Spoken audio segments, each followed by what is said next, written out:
Periva Sharanam, thus spake the Paramacharya. Welfare of even those who live in hell. Our Shastras have provided for the well being of even the people who are supposed to live in the hell. The Shraddhas and Tarpanam we do give Kshema to our dead ancestors who might have reborn somewhere in some shape or image in this world. The tila, water, and pinda that we give here are taken by the Pitru Devatas to our ancestors wherever or in whatever janma they are born. They change these as food suited to them. This is like the exchange banks which convert our rupees into the currencies in other countries. In this way, the Pitru Devatas change these and give it as food to our ancestors. Because our people are steeped in the acharas of our land, they do the Pitru Karyas like Shraddha or Tarpana at least in a condensed manner without leaving them off altogether. But the element of Shraddha is absent in there. If these karmas are done with Shraddha as prescribed in the Shastras, the result will be great and good. Now, most people do the Pitru Karyas only in name, while others have left them saying them to be mere superstitions. The bad effects of these can be very well known from the fact that almost in every household there are one or two who suffer by mental disorder, epilepsy, and many other unknown or unheard of ailments, diseases of blood, nervous diseases, etc. They go from pillar to post. They run after astrologers, mantriks, and other quacks. The reason for these may be traced to the leaving of these pitrukaryas and duties intended for our ancestors. If the doings of the parents will do good to the children, what the sons and daughters leave to do, these karmas also will affect the children. Of course, the parents and ancestors may not curse them as they are their descendants, but the Pitru Devatas who are designated to carry the offerings to the Pitrus will curse them for omitting to give their dutiful offerings to the dead ancestors.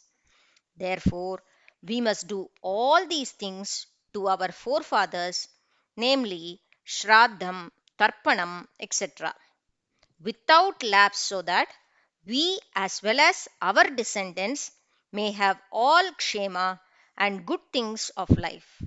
Thus, there is self interest mingled with paropakara. All people do not have birth in this world as soon as they die in this janma. If we work well, we get promotion or increments.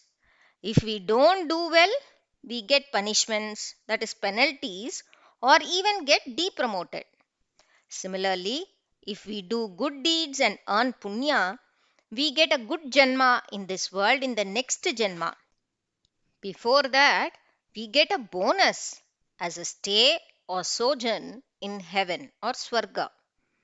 If our punya is more, we get permanent swargavasa. In the same way, if our papas or sins are great, we get a lower janma, and before that we go to hell.